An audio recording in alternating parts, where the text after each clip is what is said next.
sorts of things. Sure, and not just a catch-all.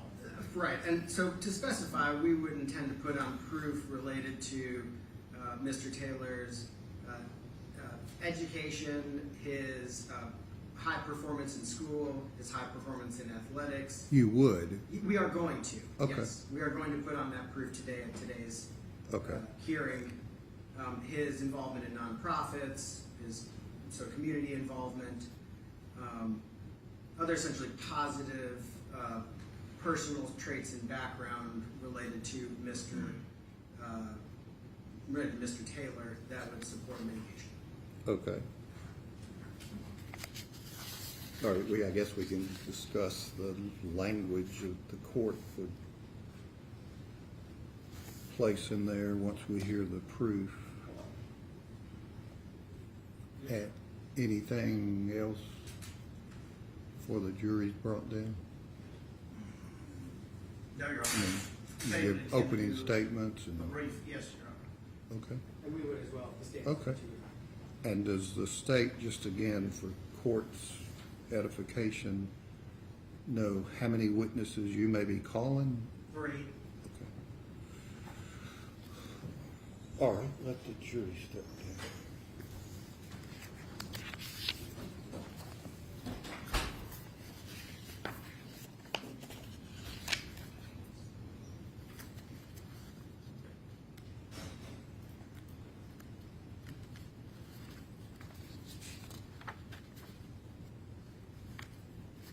But General Moore, the states, are you in agreement that the jury would be instructed in terms, well, I can ask this later. It dealt with victim impact statement not being an aggravated circumstance. Certainly. Yeah. And the jury can only consider that after they have found the existence of at least one aggravating circumstance. And just before we get into an issue, the victim impact statements are not going to include any statement of what they want to No, happen. no, we've discussed that. Okay.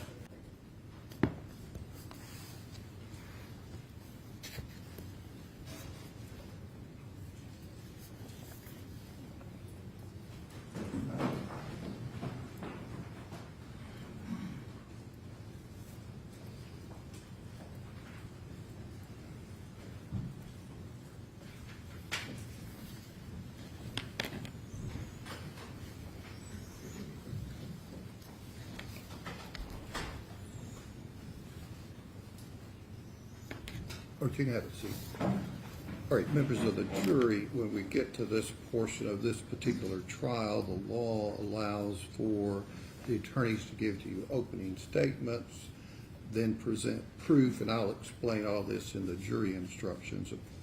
The parties are allowed to introduce appropriate, relevant proof to the issues for your determination in terms of the penalty that the state's seeking of life without parole, or whether it should be a life sentence imposed on the counts 2, 3, and 4 that you've rendered the verdict on. Right. Does the state care to make an opening statement? Yes, Your Honor. Just briefly.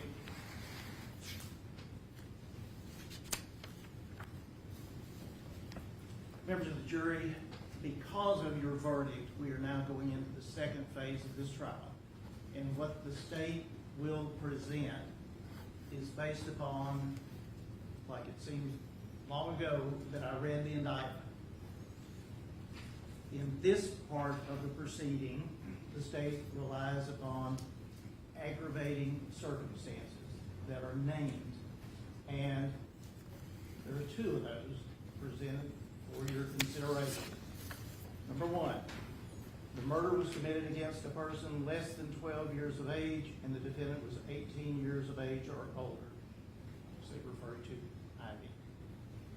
Number 2, the murder was knowingly committed, solicited, directed, or aided by the defendant, while the defendant had a substantial role in committing or attempting to commit, or was fleeing after having a substantial role in committing or attempting to commit any first-degree murder. Again, based upon your verdict. The existence of those circumstances have been found beyond a reasonable doubt by your verdict. That allows, at this point in the proceedings, for the state to present what under the law is called victim impact testimony, to give you a view into what Jade and Ivy's death, the effect it has had upon her family, her extended family, and not going into really anything else. It's limited to that. Victim impact. And we'll be calling 3 witnesses. Jade's aunt, Brady Moran, and who would have been Ivy's great aunt, Andrea Browning, who you have heard before, and Jade's mother and Ivy's grandmother, Bridget Parks.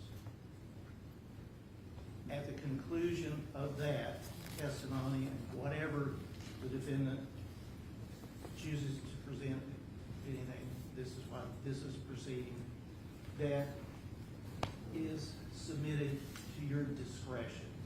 The judge will tell you the law, and once we conclude the proof, there'll be opening argument of the state.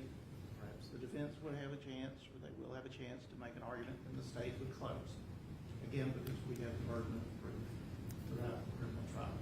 But that is the process, and that is what you will hear in this part of the proceedings, to allow you to, in your discretion, determine what the punishment should be for the 3 first-degree murder cases.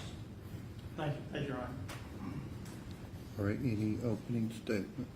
Thank you.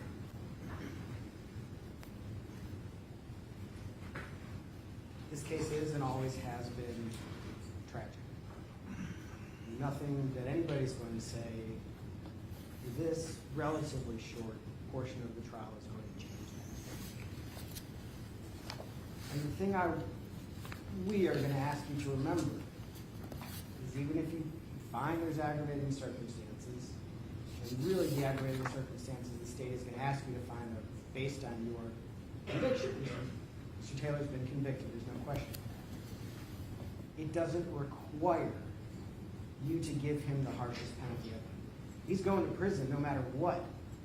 The best outcome today is the rest of his life in prison, 60 years in prison, with maybe in 51 years, he goes up for parole. He's 30 years now. At 80, he goes up for parole. That's the best outcome for today.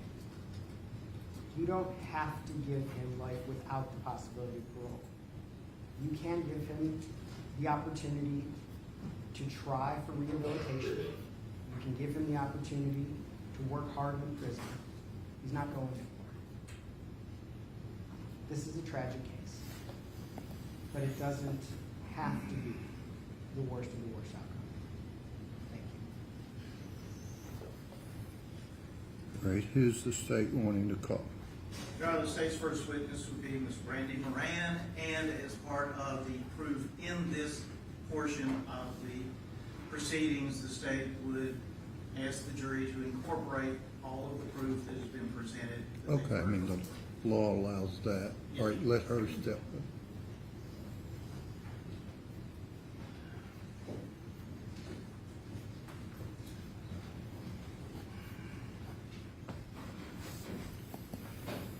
Please. Do you swear the testimony you're about to give to be the truth so help you God? Yes.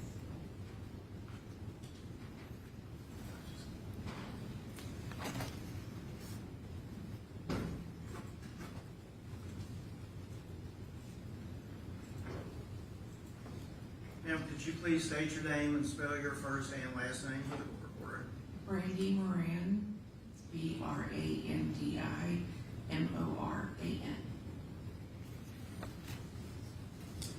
You heard me say a few minutes ago that you were Jade's aunt and would have been Ivy's great aunt. Is that correct? That's correct. And just so we're clear about the relationship, explain the family dynamics to us. Well, she was my niece, but I was there with my sister the day she was born. I was in the delivery room when she was born, and for lack of not having children of my own for many years, she was like a daughter to me. My sister and I are very close, and so she was more than just a niece to me, and the same with my husband. And just to be totally clear, who is your sister? My sister is Bridget Benning Burks. And so you have known or knew Jade from the moment she was born. Is The that first correct? breath she took, I saw. And throughout her life, did you remain in her life? She, like I said, was like another child, or like my only child for a long time. In fact, she was 13 when I finally had my child, and she was less than thrilled that I was bringing someone into the world to take her place, which he never did. But we took her, my husband and I took her to Disney World for the first time. I took her on her first trip to New York. She loved to travel. She was full of adventure. We traveled Europe together, and we were in each other's lives. When she went to culinary school, she lived with my husband and I, so we were very, very close. And where were you when you learned about the February 25th, 2023 incident? I was at my home in Northwest Arkansas, and I was actually folding laundry. My sister called and said something's happened with Jade. I don't know what's going on, but we're heading to Nashville. And I immediately we talked for a little bit. She was in the car, and in the meantime, my husband was in the background. Northwest Arkansas doesn't have a ton of direct flights, and it's a good 10 or 11 hours from here. So he was getting flights for me the earliest that we could get in Kansas City, and we actually drove all night so I could catch a first 6 a.m. flight out of Kansas City to get to the hospital. Did you know before arriving at the hospital that Jade was expecting? Oh, yes. I learned that Jade was expecting on November 9th, 2022, because it was my son's 10th birthday, and she had actually traveled to Arizona. I was in Scottsdale for work, and my work was wrapping up, and I was flying out my son, and Jade flew out, and my best friend, so we could celebrate my son's 10th birthday together. And so she arrived at the hotel, and I was extremely excited that my event was over with, and was ready to, relax, and, wanted to have a cocktail with her, and she kept refusing. And so she finally had to tell me without everybody being there, but she had got me a little bag that said only the greatest aunts become great aunts, and it had a picture of the ultrasound inside. So from then on, if you look at our text, every single communication after that was about this baby. And so would it be fair to say you were looking forward to being a great aunt? Oh, yes. I had already asked off work I didn't have to ask off work, I work remotely. I'd already informed my boss that from middle of June through when my son had to go back to school, I would be working remote in Nashville, helping her learn how to become a mom.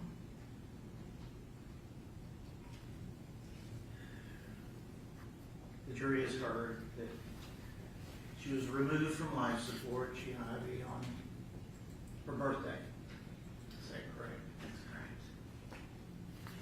What was that like for you, yourself, going through that time? It was probably, I thought, when my mother passed away a few years prior to that, that was the hardest thing I was ever going to go through. But nothing prepares you for what you see as your family's future going away. And although she wasn't physically my daughter, it was like losing a child. And not in a way that was fair, and especially at a time when my very last text to her was, "I'll see you on your birthday to celebrate."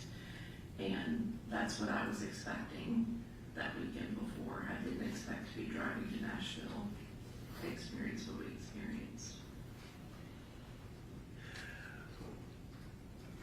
from the moment you heard, got to Nashville, saw what was happening, has there been a day that's gone by that you haven't had this on your mind?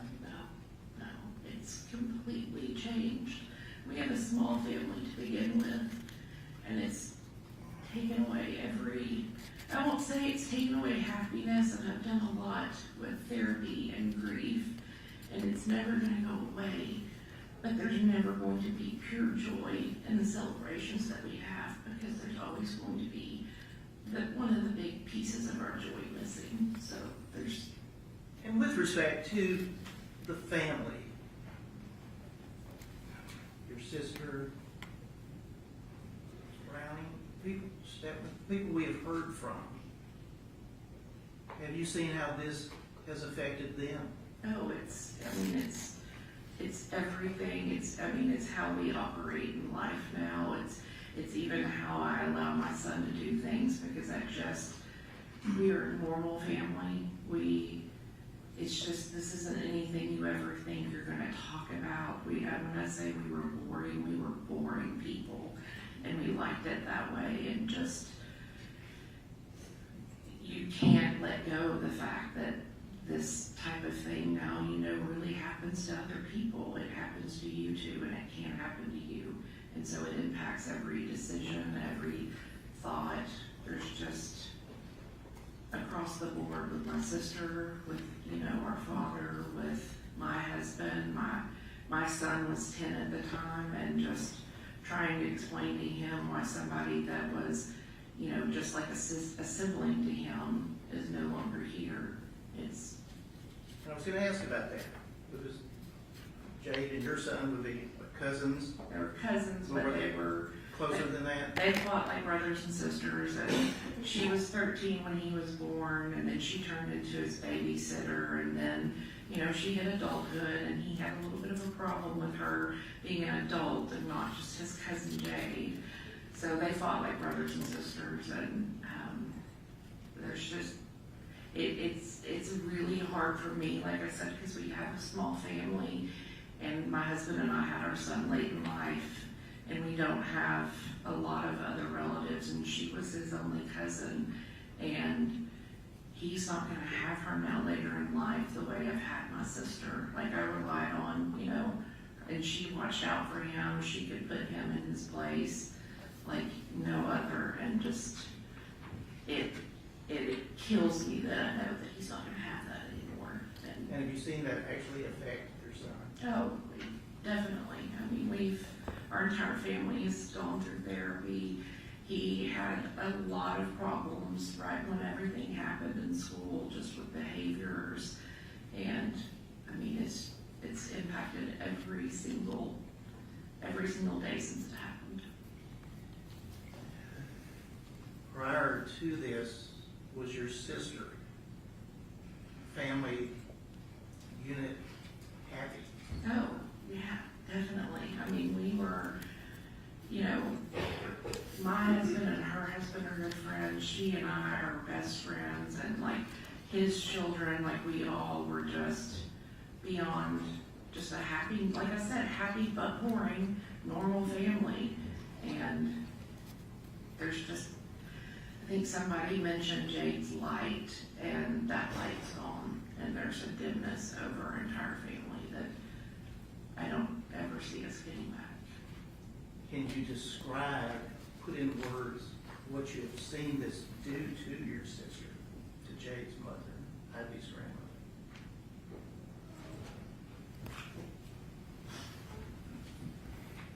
It's just a destroyer. When she talked about Jade being her life, she was her life. They talked every day. And aside from the fear and the hurt I know she has, I've lived with the fear of, like, is she going to be able to get back at us? And thinking about my sister not being here because she can't live without her daughter has been probably one of the hardest things that I've sat and just prayed and hoped that she is strong enough and will be strong enough, because I can't imagine. I look at my own child every Mother's Day feel guilty that he's still here. And my sister doesn't have her little girl anymore.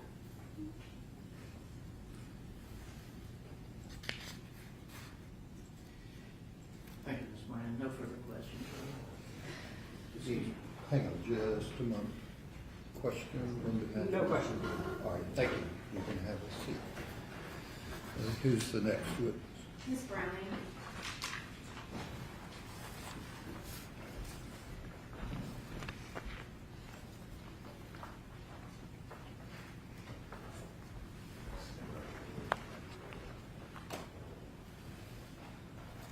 Do you swear the testimony you're about to give to be the truth, so help you God? Yes, I do.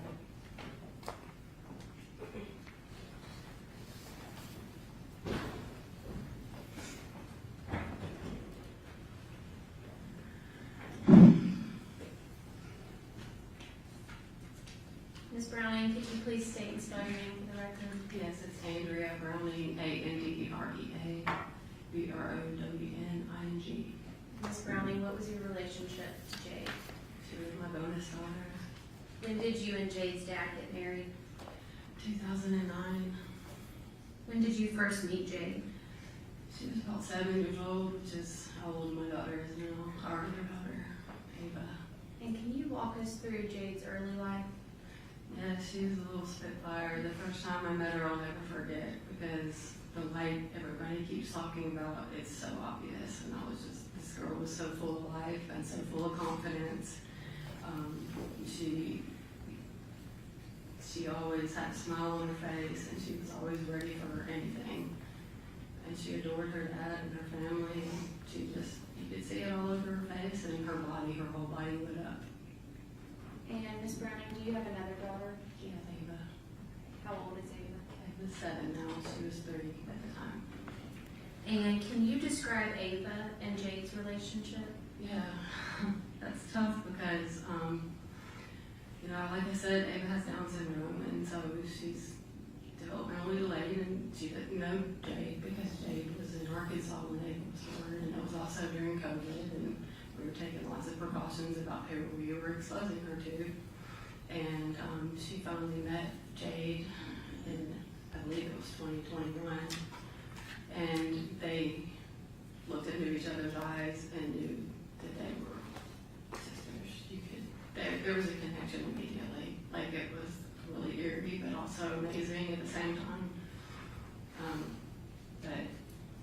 Having her here was so great for Ava because she got to know her last year. And also the toughest part about it was that. That's it. That's all Ava gets of her was just that 1 year when she was 3 years old.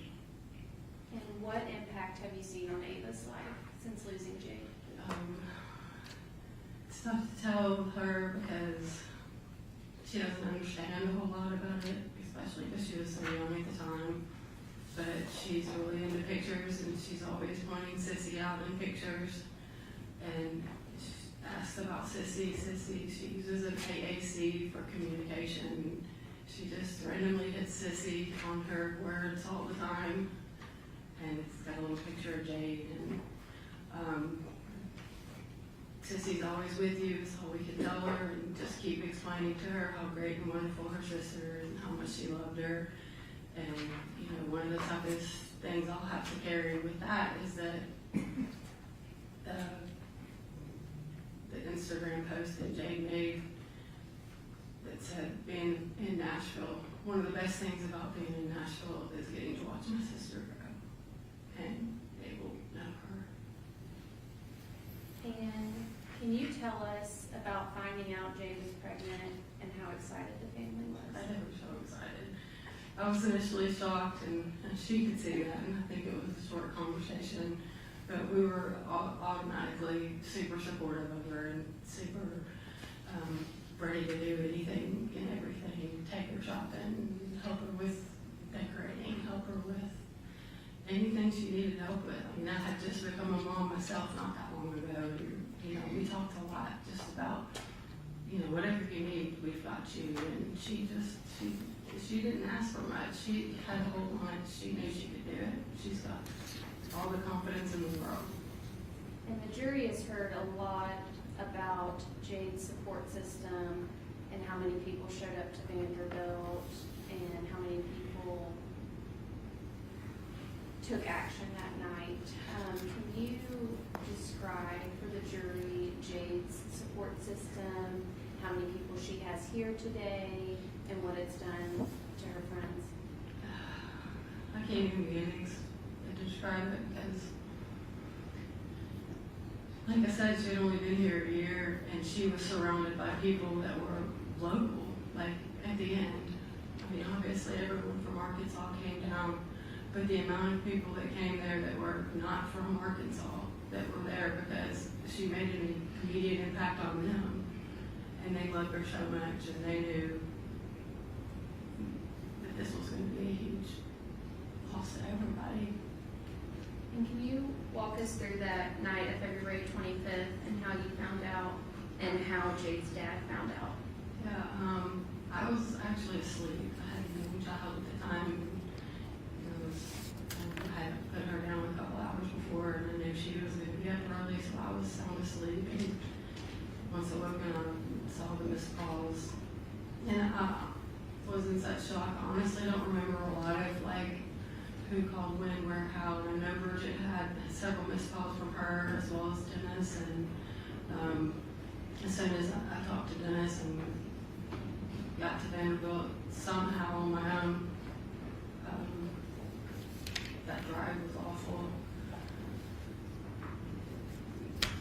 I could barely even operate my legs because I knew there shouldn't be anything wrong with her.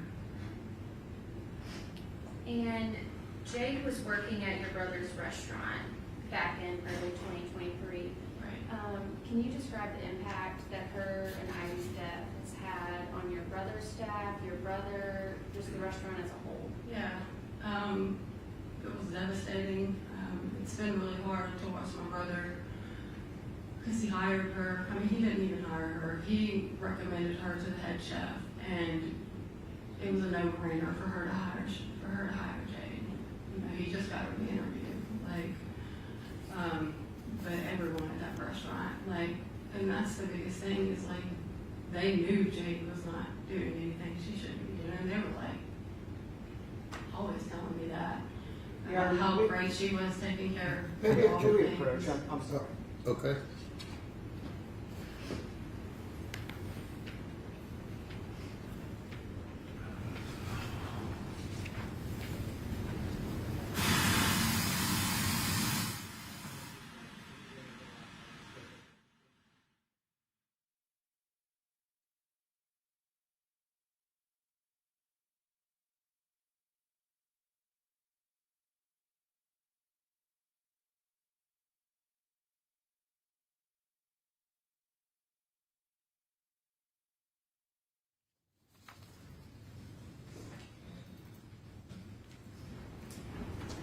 All right, what's your next question? It greatly devastated them. I could just leave it at that. And Ms. Browning, is Jade's dad Dennis Browning? Yes. And can you walk us through the impact that Jade and Ivy's death has had on you and Dennis? It's just been devastating, just knowing that Jade is David's only sister, and we know that she was always going to be around for her when we weren't, and it's ripped us apart, it's brought us closer together, but it's changed everything. We are very much more protective of David now, having experienced what we experienced, and I know that it's just changed everything forever for us. Those are all my questions.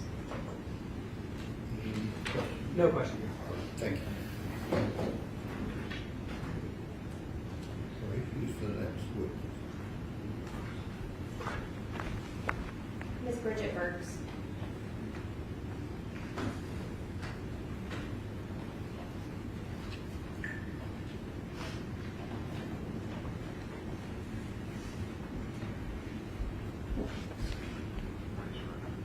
You swear the testimony you're about to give to be the truth, so help you God.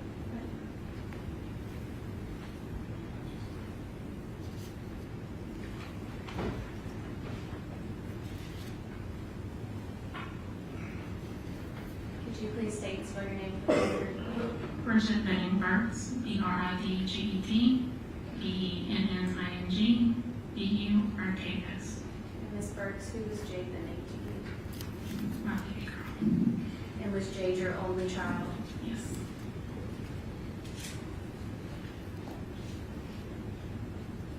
How can you describe Jade growing up and her light? As soon as she walked in the room, you remember her. Because she was so full of life. She's known for being very loud. Got in trouble several times for being loud. So you knew her presence, her laugh. And Ms. Burks, does Jade have a stepfather? She does. Okay, and what's his name? Lynn Burks. And when did Lynn Burks come into Jade's life? She was 6. And can you walk us through the impact that Jade's passing and Ivy's passing has had on you and Lynn?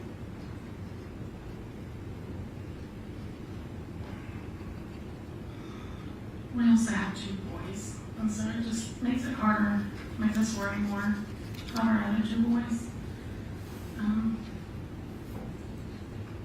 That was his baby girl. You couldn't tell him any different.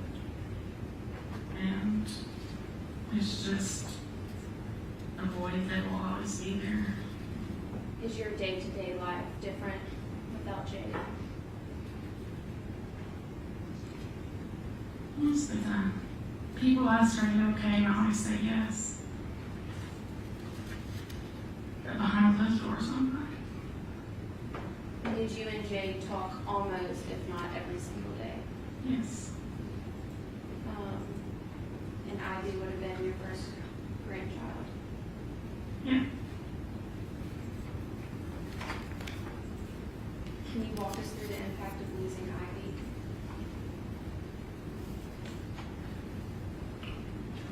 Well, I'm the youngest of all my friends, and I'm the only one that didn't have a child.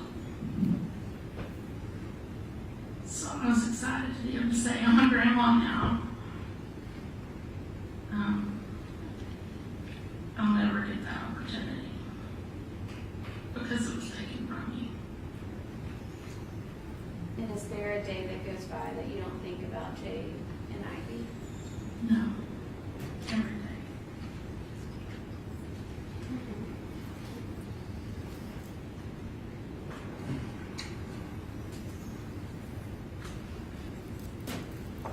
These are my questions. Question? No question. Thank you. You have a seat. Any other witnesses from the state? No, Your Honor. Any proof on behalf of Mr. Taylor? Yes, Your Honor. Very, very briefly, I would actually call Detective Adam Reese, who I believe is in the court. Okay.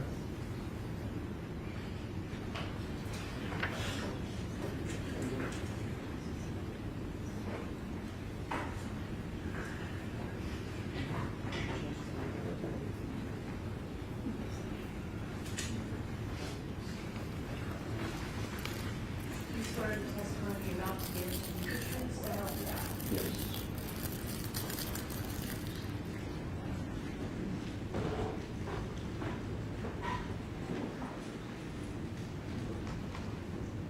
Detective Reese, as part of your investigation in this case, did you pull criminal history reports on Mr. Blaise Taylor?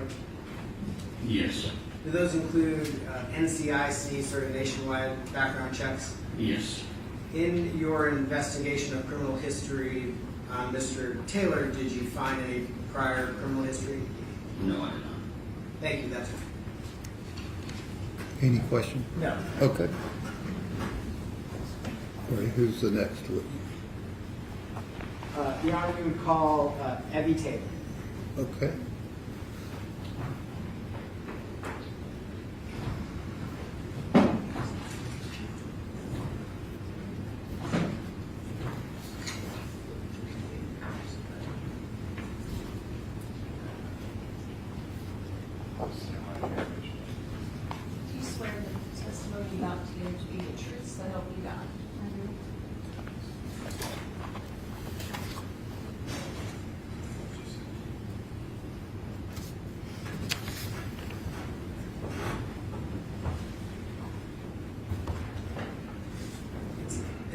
Dr. Taylor, right? Yes. Dr. Taylor, can you please state your full name and spell it for me? It's Evelyn Taylor, EVELYN, TAYLOR. And Dr. Taylor, what is your relationship to Blaise Taylor? He's my son, And how many children do you have, Dr. Taylor? too. And is Blaise your older child or younger child? He's my oldest. And how old are your two children? 30 and 28. So, Mr. Taylor is how old? He's 30. Where do you live, Dr. Taylor? I live in Texas.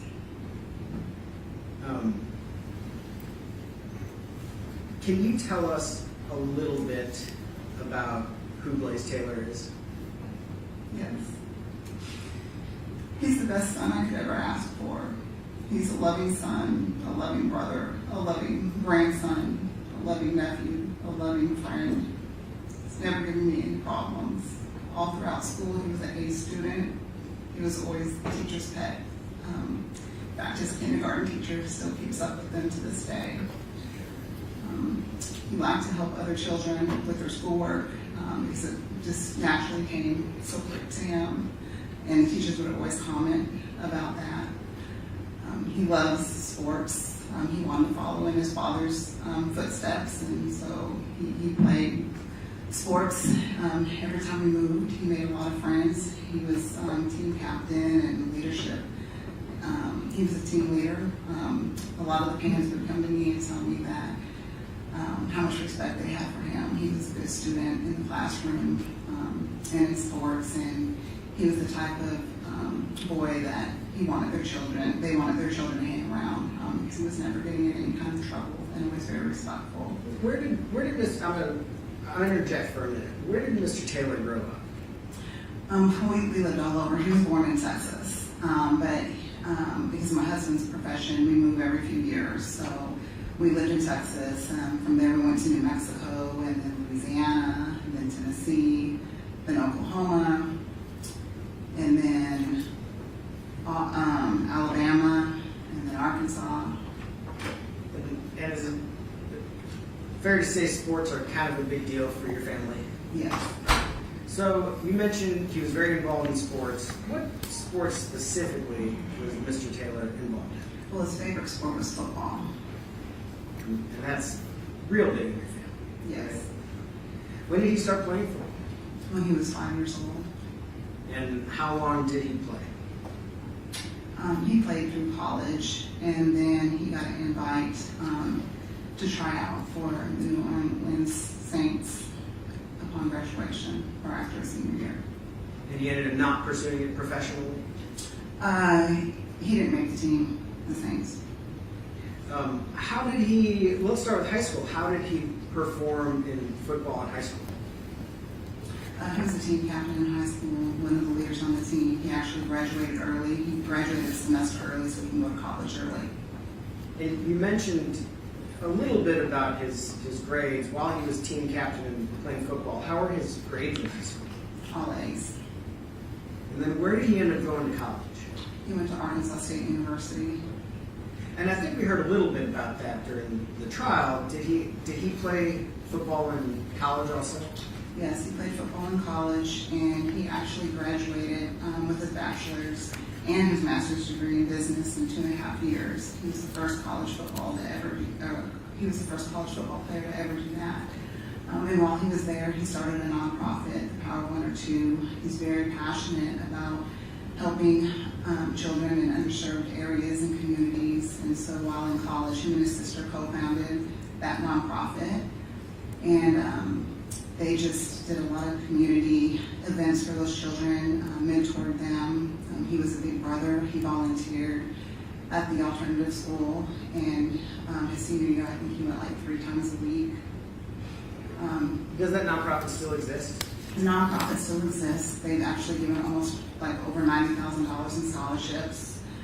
They help each year. They do school supply drives for kids in underserved areas. They do Thanksgiving baskets and adopt a kid for Christmas for children that don't have resources to get presents for Christmas. Pretty much whatever the needs are wherever we live in the community, they just try to serve those children and just meet their needs. And you said Mr. Taylor's sister was involved in that as well? Yes. So if you talk to his sister Star, she'll say that he's her role model. She followed behind in his footsteps, and she's an A student as well. And if you ask her why does she make A's, she'll say because Blaise did. Why do you play basketball? Because Blaise did. From the time she was little, he would help her put her shoes on the right feet. When I was her coach, she would be looking at him, and even though he was only in junior high, she valued his opinion and wanted to hear what he was saying, what she can do better, or how she can improve. Whether it was in the classroom, whether it was with sports, whether it was trivia things, or whatever, whenever she needed advice, she would say that she would go to her brother. And is Blaise's sister here? Has she been here? She is. She has been. Is your family close? We're a very close-knit family. When we move a lot, we know we have each other, and then every time we move, we make several moves, but we always find like adopted families wherever we are. Usually it's through sports. Kids on their sports teams, and then they become a part of our family. I know that this process has been very hard. Does Mr. Taylor have support still from your family? Oh, yes. We have support from our family. We have family members here. It's just hard because we're not from Tennessee. And we've had lots of different moves of people that we're close to are in various states across the U.S. So when Mr. Taylor started working for the Titans, which we heard a bit about, he was in Tennessee and you were still in Texas? No, we were in North Carolina at that time. You were in North Carolina. Did you have an opportunity, did you keep up with sort of how he was doing at work? In work, yes. We talk regularly, and, football's a big part of our family. That's what his dad does, so we have lots of conversations about work. What's your impression of Blaise's work ethic? Oh, he has a really good work ethic. If you ask anybody that knows him, that's one of the characteristics they'll say. He's a hard worker.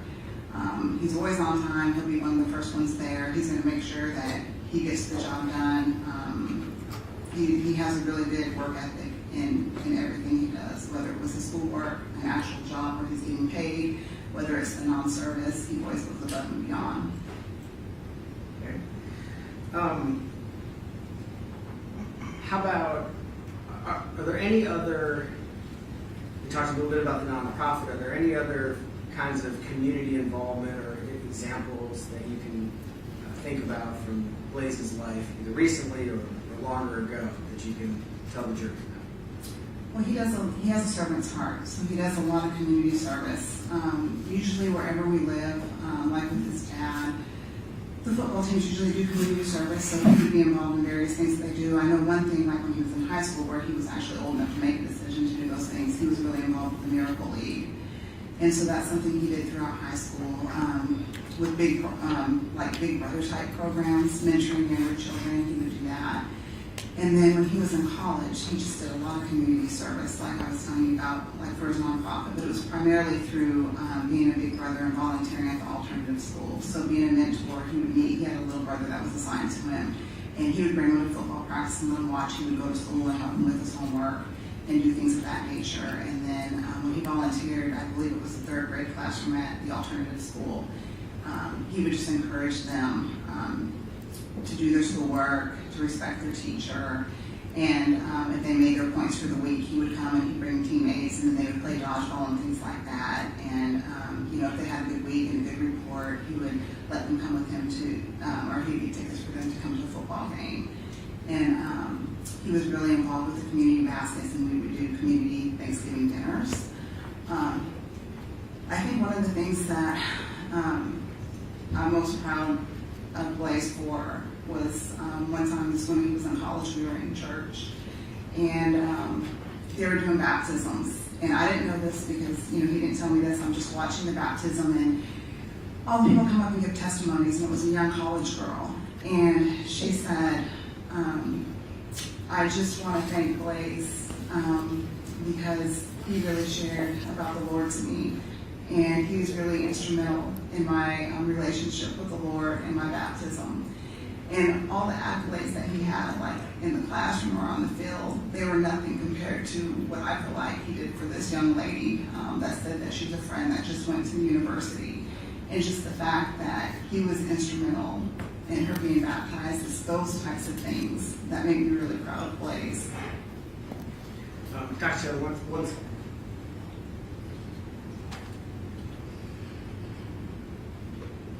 Thank you, Dr. Taylor. I think that's all right. Well, let me ask this. Is there anything else you think you want to share with the jury that I haven't asked you about? Your Honor, I would object to being that open-ended. Okay. And that's all I Okay. have to say. All right. Any questions from the state? No, Your Honor. Thank you. That is the defense's proof. Okay.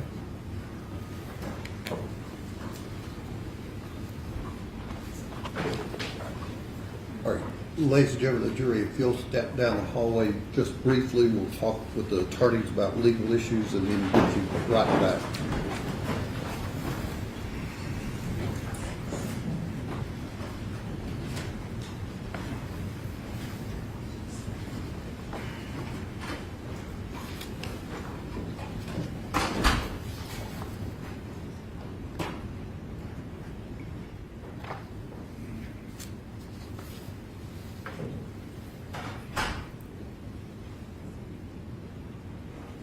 You can have a seat.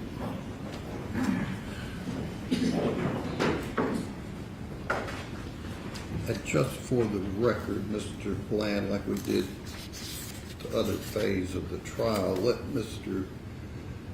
Taylor step around and deal with his decision not to testify. If you raise your right hand and be sworn. Do you swear to tell the truth, so help you God? I do. Mr. Taylor, you understand that the sentencing phase of the trial, you have an absolute right to make a statement to the jury. I do. You also don't have to say anything. You have the absolute right to remain silent. I do. And we have discussed that option and the pros and cons, and whether you want to make a statement at this point in time. Yes. And based on those discussions, you made the decision that you're not going to make a statement or otherwise testify. Yes. And that's your own decision. Yes. All right, he can have a seat. And then, Mr. Brand, in terms of the mitigating circumstances that I'd instruct the jury would be the defendant has no significant history of prior criminal activity. Set out the other mitigating factor raised by the evidence consisting of, and what do you contemplate the court instructing the jury there?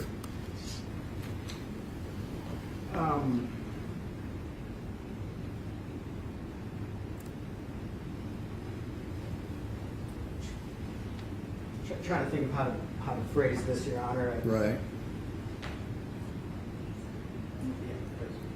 I mean, excellent student. I might.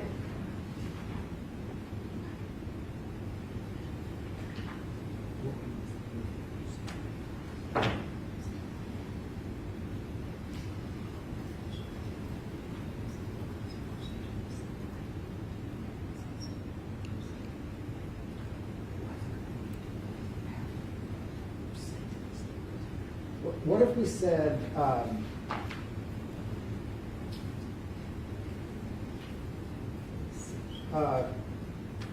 community involvement, prior acts of service, support system, and educational and personal achievements? That maybe in the ballpark?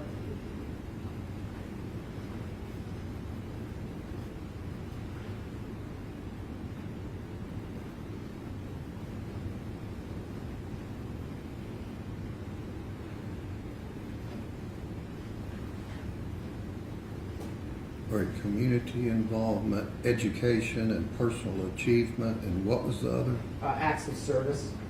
active service? Acts of service. Acts.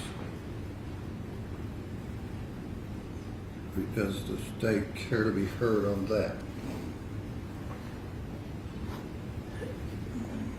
No, Your Honor, I think they come under the catch-all. Okay, and I was planning on setting forth that catch-all about any other mitigating, but then consisting of and then listing. Yes, Your Honor, I think that would be appropriate under the case law. And then charge as to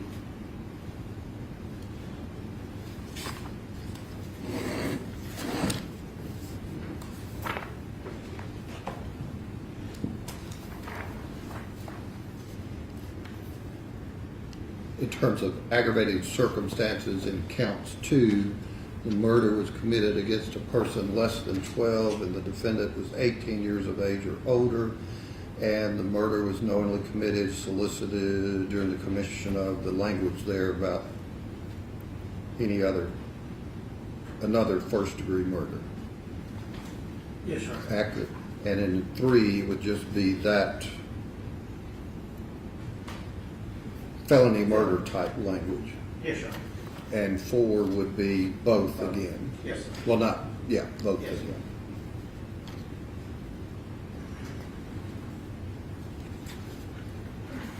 All right, anything further from the state in terms of jury instruction? Not without having seen that. Do you want 10 minutes before we come back with the closing argument? And I can give you the draft. Just want to make sure that I don't say anything that's not going to be in the, Okay. in the charge. Yeah, Okay. I would appreciate seeing the jury instructions, but we don't need much time. Okay, all right, give the court just 6 minutes. Maybe.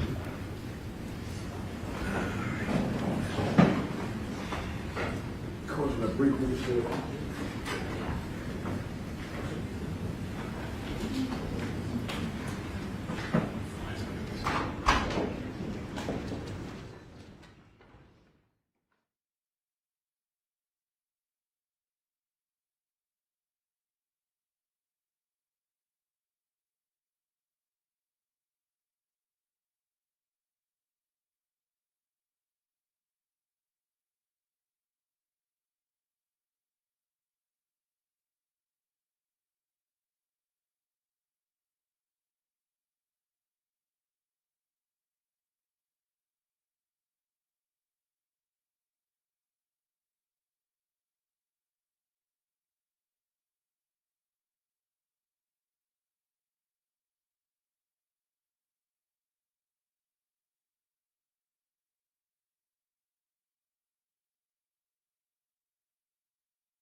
jury instruction?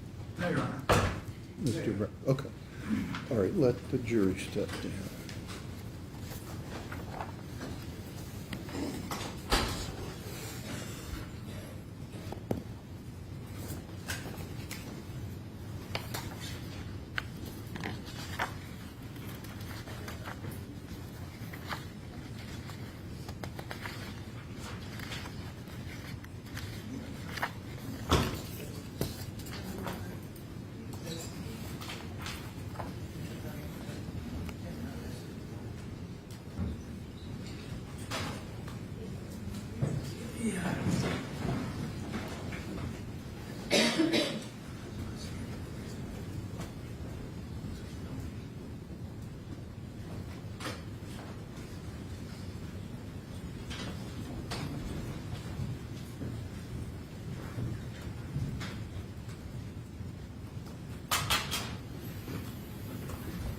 All right, you have a seat.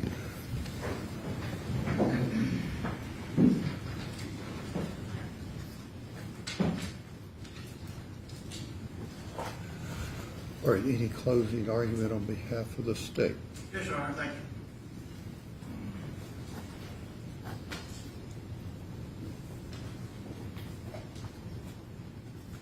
Members of the jury, we're down to just about the last decision you'll have to make. And that is, what is the appropriate punishment in this case? I want to start out by saying that yes, the judge will tell you that a life sentence in the state of Tennessee today is 51 years before parole eligibility. That's a long time. It's a really long time. But contrary to what Mr. Brand said about life without parole being the harshest penalty, the harshest penalty wasn't asked for, the death penalty. So there are 3 punishments for first-degree murder in the state of Tennessee. One wasn't on the table. Life without parole is the next step down, and life imprisonment is the minimum sentence for first-degree murder. The state submits that while there might not be a quantitative difference, who knows how long someone is going to live, but there is a qualitative difference. That is, what does crimes that you have found Mr. Taylor guilty of, what do they deserve? And you can consider, I submit by your verdict, we mentioned this, you found the aggravating circumstances by your verdict beyond a reasonable doubt. That then allows you, and Judge Dozier will read the instructions, not nearly as long as the first one, that upon that finding, you can consider victim impact testimony. What this man's actions have done to the people who loved Jade Benning and would have loved Ivy and did while she was in the womb. She never got a chance. She never got a chance to know how much she was loved. Mr. Taylor, the judge will tell you, consider mitigating. Okay. Before this, he had no criminal record.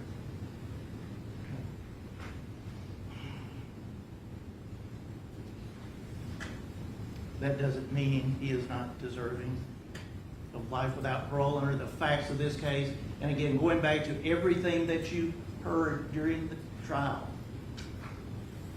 Apple Penny. Apparently, Mr. Taylor was fine with helping out other people's children. He was a good student. No doubt about that. Very smart man, comes from a very well-educated family. A good athlete. Community service. And like I said, good to other people's children. Not his own. That qualitative difference is that life without parole, the state submits to you, is the appropriate punishment. And you'll really have to decide that and come to on each count.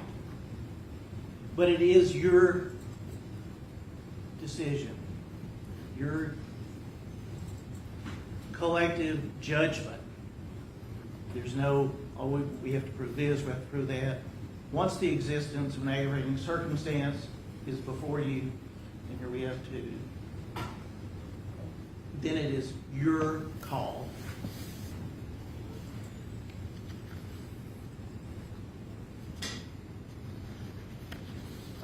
And one of the things, victim impact, and you've got, certainly, his parents didn't raise him to be like this.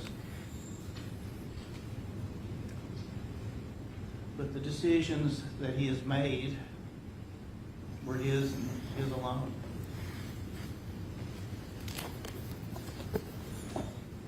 His family choose to do so. Visit him. So long as he is alive, talk, communicate, whatever. Because there's a saying, where there's life, there's hope. He's going to be alive. He's going to have hope. He's going to have that sense of living and associating and being, granted, not an environment that any of us would want, but it's of his own choosing, his own making.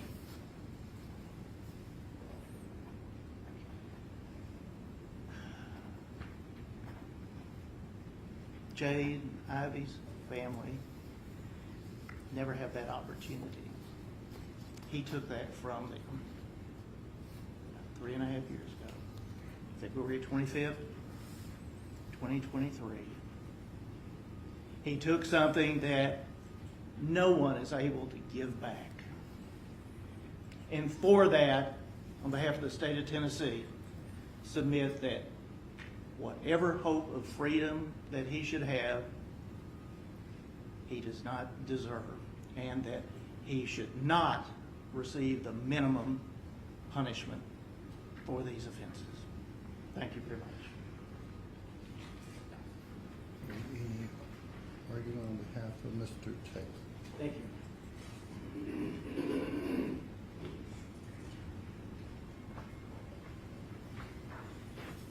Life imprisonment is an appropriate punishment for Mr. Taylor. And punishment is what it is. It is not a minimum get off easy kind of sentence. It is life in prison. 51 calendar years at best. That's if you make parole at 80, if he's 30 right now. Yes, in opening I said it's the harshest you have is life without the possibility of parole, and there is death penalty, but this isn't a death penalty case. We knew that at the beginning. It's the harshest option you are considering today. And life imprisonment is incredibly harsh. Living in a concrete box for the next 51 years, that is punishment.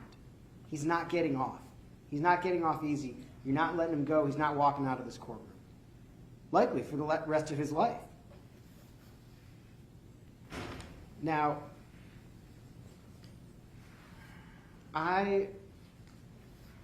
looking at the jury verdict, it occurs to me that maybe there is some consideration from the jury that you all think Mr. Taylor intended to kill baby Ivy and maybe didn't have the intent to kill Jade. But he knew he was killing her, or some version of that. Obviously, I'm not in the jury room. I don't know if that matters in your deliberation for this part of it. But if we're talking about what are the worst of the worst of the worst crimes that you get the worst of the worst of the worst punishments, this was a long, incredibly detailed, complicated trial. And you guys heard a lot. You can consider all that when you're making your determinations. The reason that we put on some proof about who is Blaise, what was his family like, what's his upbringing like, what's his community involvement like, is there's kind of a, I don't know if it's a saying, it's something that's talked about in work when you defend someone sitting at that table, that we are more than the worst thing we've ever done. We're people. Blaise is a person. He's got a family. He had a great childhood. He did well in school. He was an all-star athlete. Yeah, he did something horrific. Nothing that can happen here is ever going to change that. Nothing. And he's going to spend the rest of his life in prison no matter what. So you all can go home and rest assured that no matter what you do here today, he's going to spend the rest of his life in prison. It doesn't require life without the possibility of parole to send that message, to send that punishment. It's not either we let him off easy or we have to punish him the worst of the worst of the worst of the worst. He's being punished. He's getting the message. But he is not someone who has spent his entire life as a criminal. He is someone who's had a good life, who's done good things. I don't have anything to say about it. Did something terrible. There's, let's call it what it is. When you hear the jury instructions, there's going to be a lot of talk about aggravating and mitigating factors. And I said this in my opening, and I'll say it again. If you find aggravating factors, you don't have to find that he gets life without the possibility of parole. It's just something you can consider. Life imprisonment is punishment. It's life in a box. It's life in a prison. It is a message. It is a lot. It is enough. And we would ask you to return for your sentencing that be the appropriate sentence in this case. All right, any rebuttal from this? Just very, very briefly, it's time to have this jury determine, does he deserve the minimum allowable? Or does this crime, these crimes, Mr. Brand argues this is not the worst of the worst. What could be worse than killing your own child and your own child's mother? That is my life without parole. Is an option in this case, and is an option the state of Tennessee would respectfully request you consider and return. Thank you. Thank you, Your Honor. All right.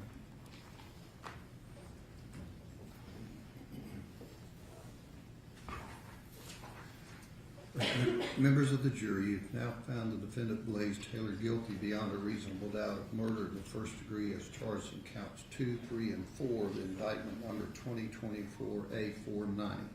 It is now your duty to determine within the limits prescribed by law the penalty which shall be imposed as punishment for this offense. Tennessee law provides that a person convicted of a murder in the first degree shall be punished by imprisonment for life without possibility of parole or by imprisonment for life. A defendant who receives a sentence of imprisonment for life shall not be eligible for release until the defendant has served at least 51 full calendar years of such sentence. A defendant who receives a sentence of imprisonment for life without parole shall never be eligible for release. In arriving at this determination, you are authorized to weigh and consider any of the statutory aggravating circumstances proved beyond a reasonable doubt and any mitigating circumstances which may have been raised by the evidence throughout the entire course of this trial, including the guilt-finding phase or sentencing phase or both. The jury is the sole judge of the facts and of the law as it applies to the facts in this case. In arriving at your verdict, you are to consider the law in connection with the facts, but the court is the proper source from which you are to get the law. In other words, you are the judges of the law as well as the facts under the direction of the court.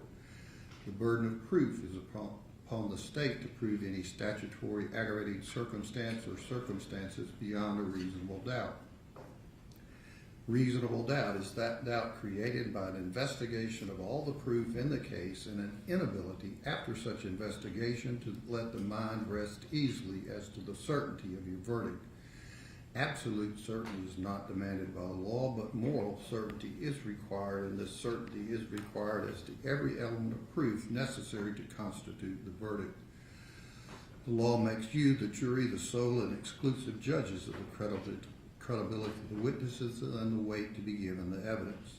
The prosecution has introduced what is known as victim impact evidence. This evidence has been introduced to show the financial, emotional, psychological, or physical effects of the victim's death on the members of the victim's immediate family. You may consider this evidence in determining an appropriate punishment. However, your consideration must be limited to a rational inquiry into the culpability of the defendant, not an emotional response to the evidence. Victim impact evidence is not the same as an aggravated circumstance. Proof of an adverse impact on the victim's family is not proof of an aggravating circumstance. Introduction of this victim impact evidence in no way relieves the state of its burden to prove beyond a reasonable doubt at least one aggravating circumstance which has been alleged. You may consider this victim impact evidence in determining the appropriateness of the sentence only if you first find the existence of one or more aggravating circumstances as has been proven beyond a reasonable doubt by evidence independent from the victim impact evidence. Count 2, statutory aggravating circumstances. Tennessee law provides that no sentence of imprisonment for life without possibility of parole shall be imposed by a jury but upon a unanimous finding that the state has proven beyond a reasonable doubt the existence of one or more of the statutory aggravating circumstances, which shall be limited to the following. 1, the murder was committed against a person less than 12 years of age and the defendant was 18 years of age or older. And 2, the murder was knowingly committed, solicited, directed, or aided by the defendant while the defendant had a substantial role in committing or attempting to commit, or was fleeing after having a substantial role in committing or attempted to commit any first-degree murder. Knowingly means that a person acts knowingly with respect to the conduct or circumstances surrounding the conduct when the person is aware of the nature of the conduct or that the circumstances exist. A person acts knowingly with respect to a result of the person's conduct when the person is aware that the conduct is reasonably certain to cause the result. The requirement of knowingly is also established if it is shown that the defendant acted intentionally. Intentionally means that a person acts intentionally with respect to the nature of the conduct or to the result of the conduct when it is the person's conscious objective or desire to engage in the conduct or cause the result. Members of the jury, the court has read to you the aggravated circumstances which the law requires you to consider if you find proved beyond a reasonable doubt. You shall not consider any other facts or circumstances as an aggravating circumstance in deciding whether imprisonment for life without possibility of parole would be appropriate punishment in this case. Mitigating circumstances. Tennessee law provides that in arriving at the punishment, the jury shall consider, as previously indicated, any mitigating circumstances raised by the evidence, which shall include but are not limited to the following. The defendant has no significant history of prior criminal activity, and 2, any other mitigating factor which is raised by the evidence produced by either the prosecution or defense at either the guilt or sentencing hearing, That is, you shall consider any aspect of the defendant's character, any aspect of the circumstances of the offense favorable to the defendant, which is supported by the evidence, consisting of A, community involvement, B, education and personal achievements, and C, acts of service. The defendant does not have the burden of proving a mitigating circumstance. There is no requirement of jury unanimity as to any particular mitigating circumstance, or that you agree on the same mitigating circumstance. Count 3, the felony murder involving J. Tristan Benny, statutory aggravating circumstances. Tennessee law provides that no sentence of imprisonment for life without possibility of parole shall be imposed by a jury, but upon a unanimous finding that the state has proven beyond a reasonable doubt the existence of one or more of the statutory aggravating circumstances, which shall be limited to the following. 1, the murder was knowingly committed, solicited, directed, or aided by the defendant, while the defendant had a substantial role in committing or attempting to commit, or is fleeing after having a substantial role in committing or attempting to commit any first-degree murder. The definitions of knowingly, intentionally, which apply to this offense, have been previously explained to you in these instructions, and you should refer to those definitions as they apply to this offense. Members of the jury, the court has read to you the aggravating circumstances which the law requires you to consider if you find proved beyond a reasonable doubt. You shall not consider any other facts or circumstances as an aggravated circumstance in deciding whether imprisonment for life without possibility of parole would be an appropriate punishment in this case. Mitigating circumstances. Tennessee law provides that in arriving at the punishment, the jury shall consider, as previously indicated, any mitigating circumstances raised by the evidence, which shall include but are not limited to the following.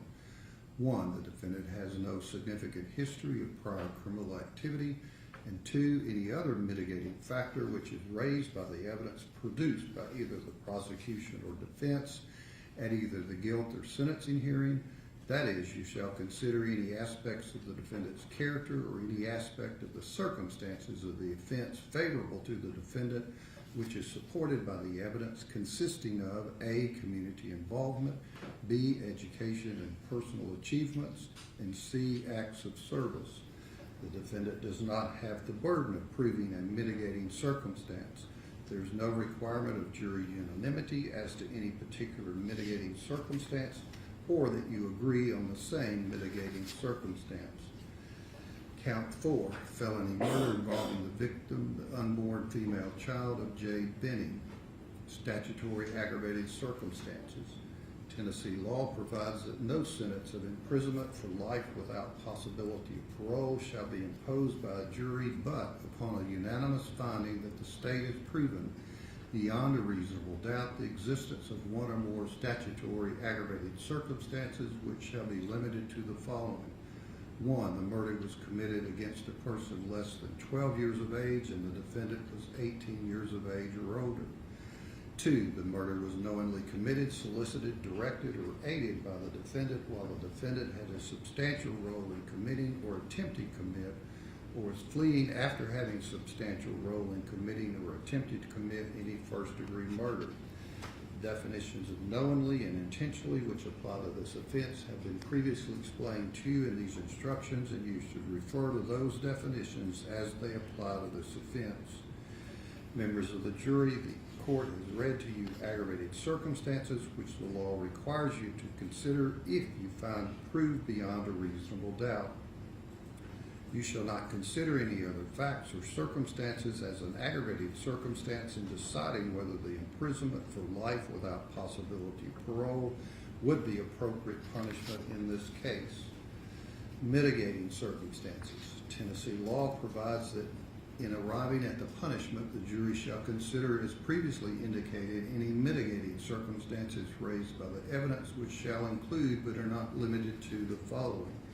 1, the defendant has no significant history of prior criminal activity. 2, any other mitigating factor which is raised by the evidence produced by either the prosecution or defense at either the guilt or sentencing hearing.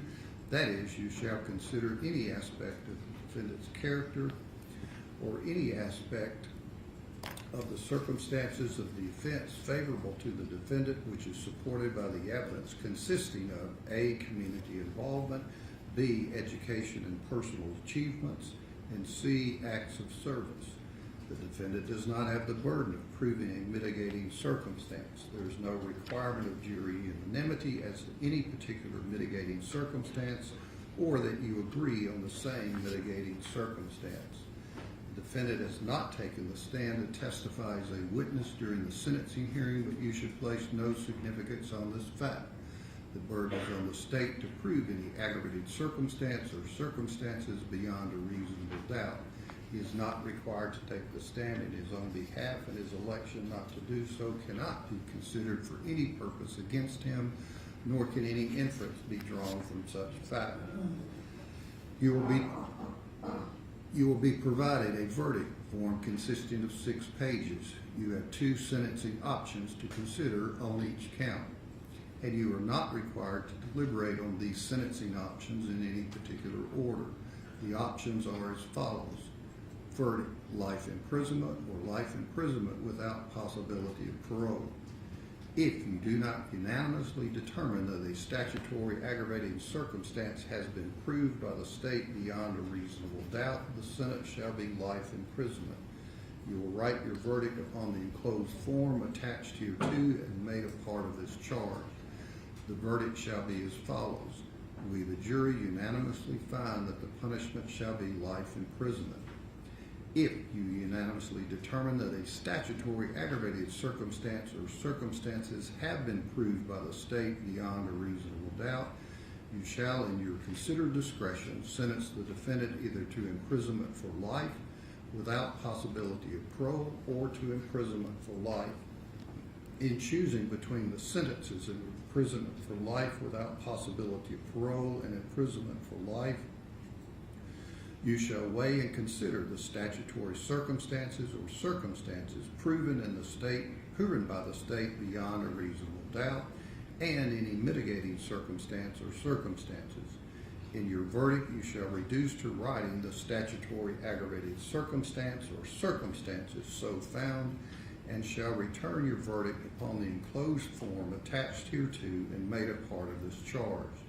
The verdict should be as follows. We, the jury, unanimously find that the state has proven the following listed statutory aggravated circumstance or circumstances beyond a reasonable doubt. Here on the verdict form, you would list the statutory aggravated circumstance or circumstances found. You shall then indicate on the enclosed verdict form either we, the jury, unanimously agree that the defendant shall be sentenced to imprisonment for life without possibility of parole, or we, the jury, unanimously agree that the defendant shall be sentenced to imprisonment for life. The verdict must be unanimous and signed by each juror.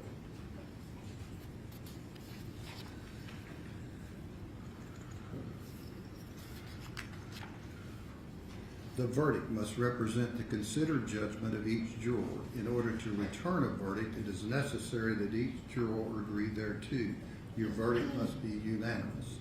It is your duty as jurors to consult with one another and to deliberate with a view to reaching an agreement if you can do so without violence to individual judgment. Each of you must decide the case for yourself, but do so only after an impartial consideration of the evidence with your fellow jurors. In the course of your deliberations, do not hesitate to re-examine your own views and change your opinion if convinced it is erroneous. But do not surrender your honest conviction as to the weight or effect of the evidence solely because of the opinion of your fellow jurors or for the mere purpose of returning a verdict. You can have no prejudice or sympathy or allow anything but the law and the evidence to have any influence upon your verdict. You must render your verdict with absolute fairness and impartiality as you think justice and truth dictate. You will be provided with a form for all possible sentences in this case. The jury will check the appropriate verdict on the form for each count and complete the form as directed, and each juror will sign the verdict form. The other forms are to be left incomplete and unsigned. Your foreperson will preside over your deliberations, and when you have reached a verdict as to the sentence, you will return to the courtroom and your foreperson will announce it. You must not imagine that the court has any opinion in regard to the facts. It is your duty to find them, and have attempted to read this charge to define to you the law without indicating any opinion about the facts whatsoever. Members of the jury, the charge in this case is herewith handed to you, together with the verdict forms for the punishment for each count and the exhibits. You may now retire and consider your verdict. You can step down the hallway with the court.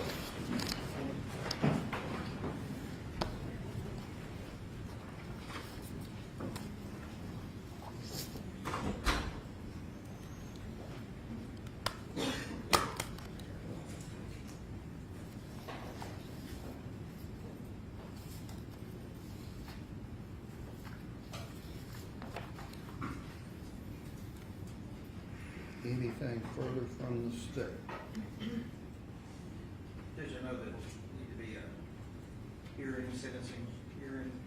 And if we had a date, we might also be looking at our Yeah, in calendars. terms of merger and count one, And, whatever happened. yes, Your Honor, and And sentencing. we can look at like the week of the August 3rd, like the 5th maybe, or somewhere around there. Discuss that. Yes, that's all.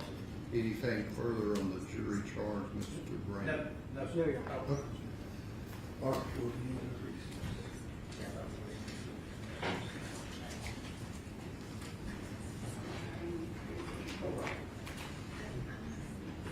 Court to the recess.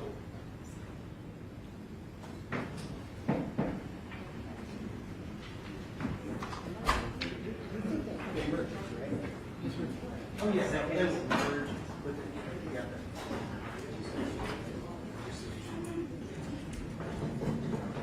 And then, case law says, even when the secondary merges, that the court should impose a fixed sentence, so they don't have to, if for some I'm reason. gonna ask to go further on August 5th. I think us, yeah, I can't imagine. I think that's really important. There's a, he has some research report. Yeah. I'm gonna say like September earliest, maybe, is that crazy? Are we in any rush for this? Is that like? Yeah, we just. Yeah. What, yeah. That's why I was asking, did you get a firm date, so. Yeah. That's what I mean, we're not in a rush, right? Like, we don't have to get. If we could do it in August,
Yeah. Lights.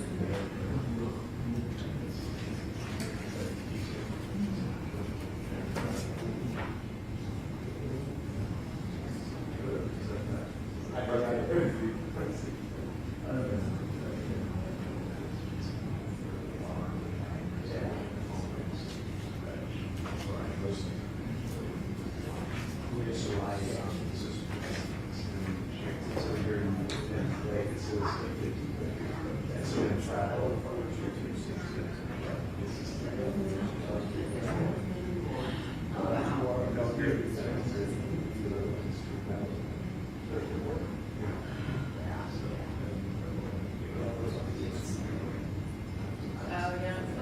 My brother's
Oh, I know. It's just been cloudy.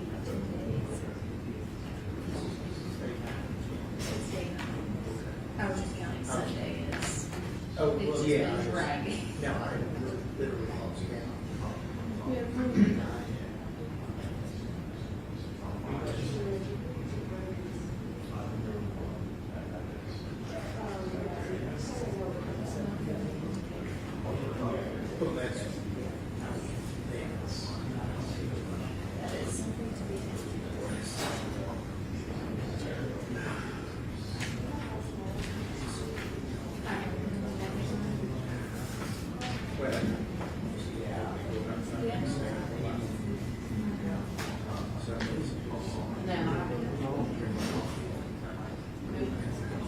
Yeah.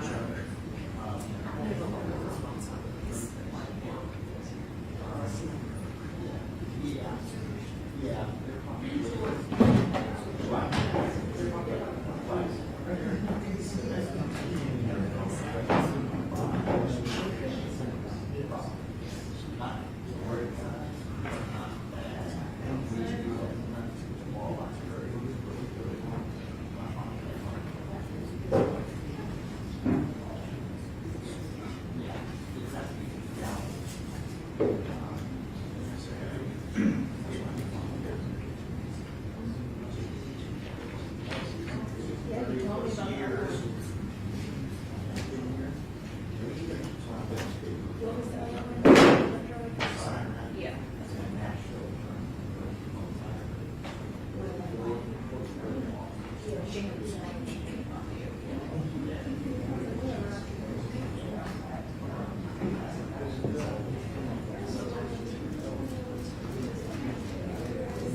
Yes, yes.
Yeah, I was gonna say. Did you get hooked? What time? I say 3:30. Oh. I was up at 4 too. I said I was up at 4 too, and I thought that was weird.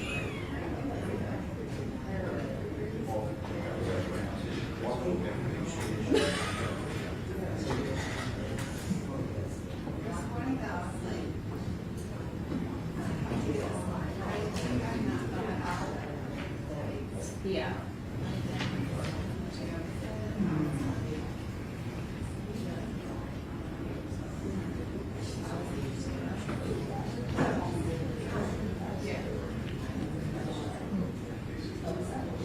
It's like 5 hours.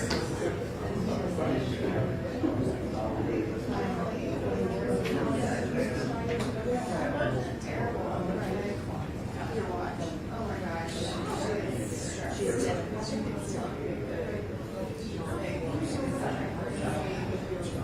yesterday, she told me that I should go on my notes. And I was like, oh wow. That's what I was like, if I was good at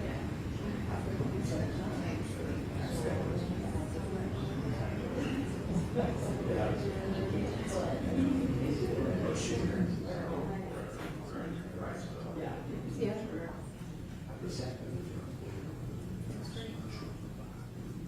It worked.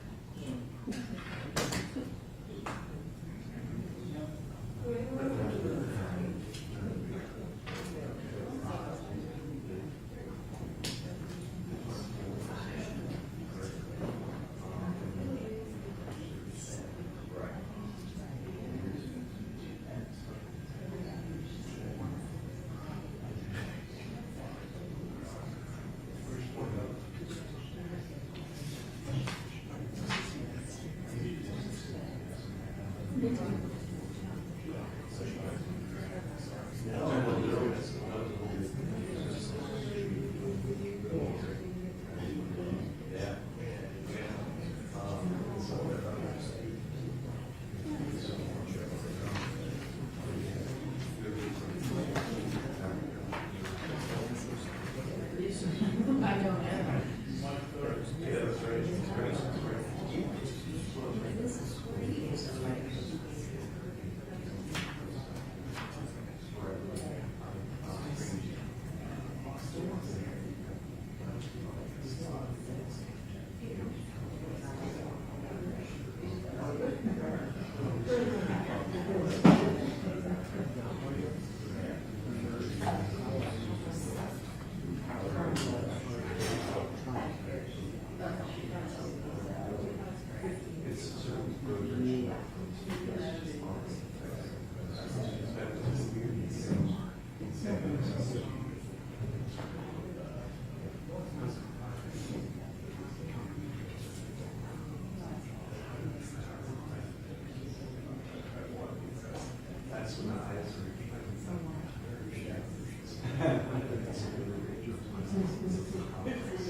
custody right there.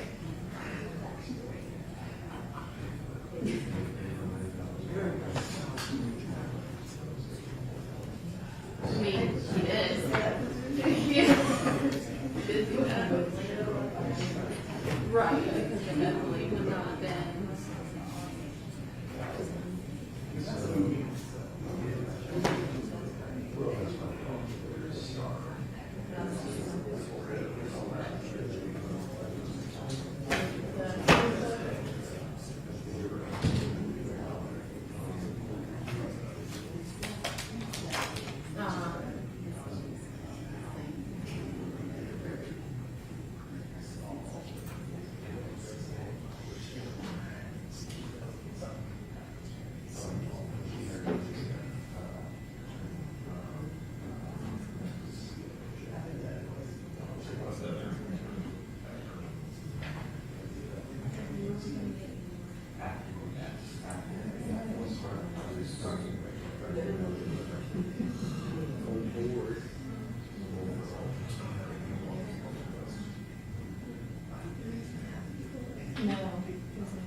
She's been gone for 6 weeks.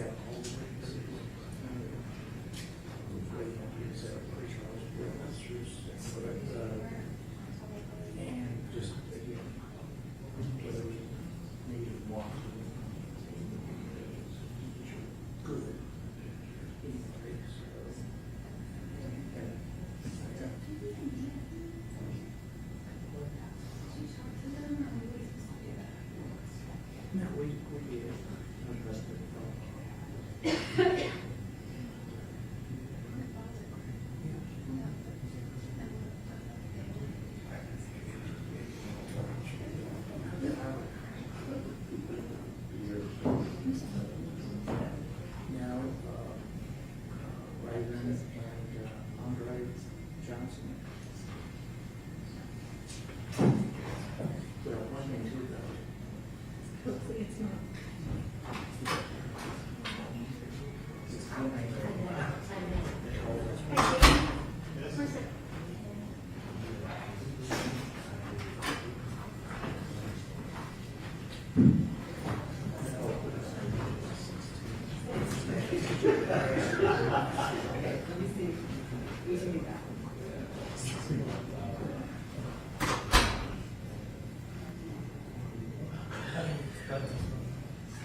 Taylor.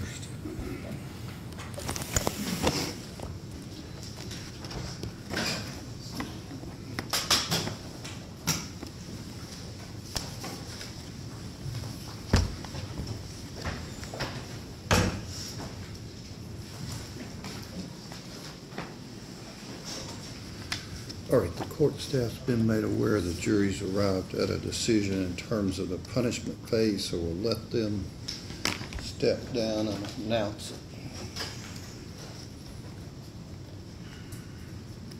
And was there an agreed-on date on any sentencing issues? I think the clerk is looking at possibly a date in September. You want to do the 9th? Check that, let us know if it's not.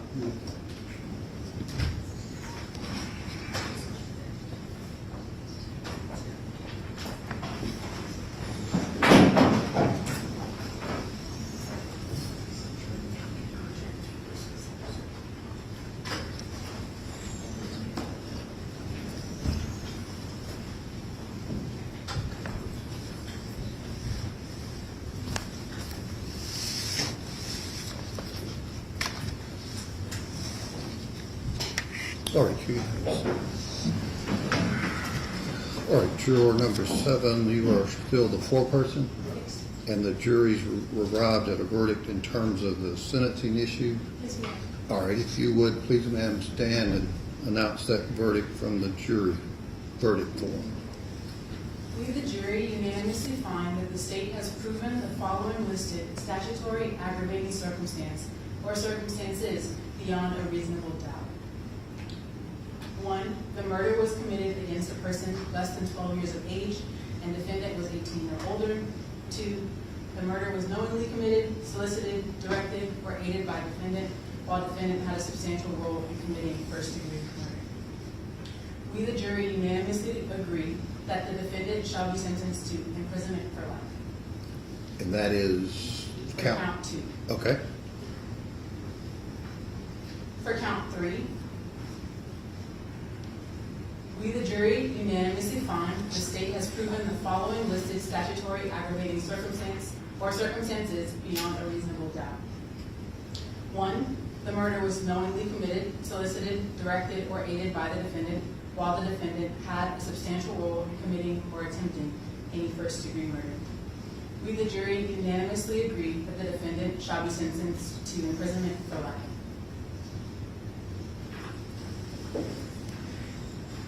And for count 4, we, the jury, unanimously find that the state has proven the following listed statutory aggravating circumstance or circumstances beyond a reasonable doubt.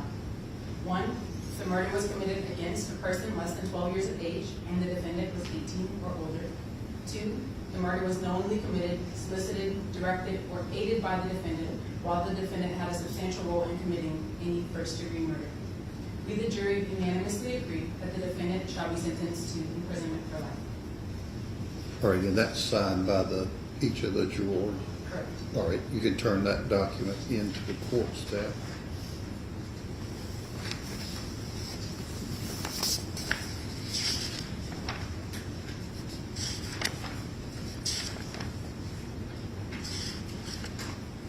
Anything further from the state?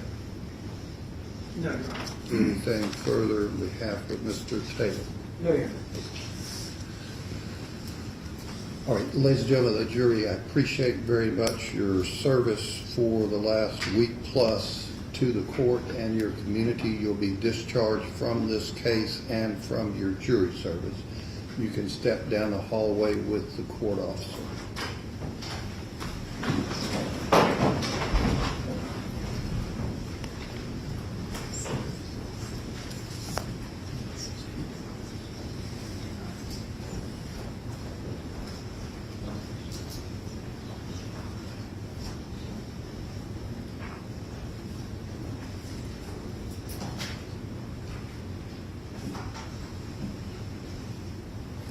All right, Mr. Taylor, you have a seat. Mr. Taylor, you've heard the verdict in terms of the punishment.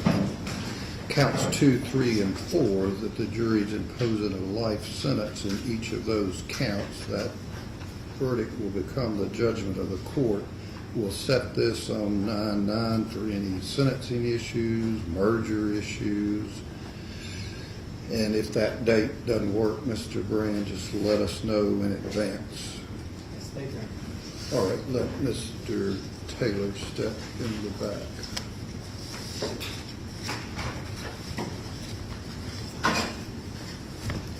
All right, we'll be adjourned.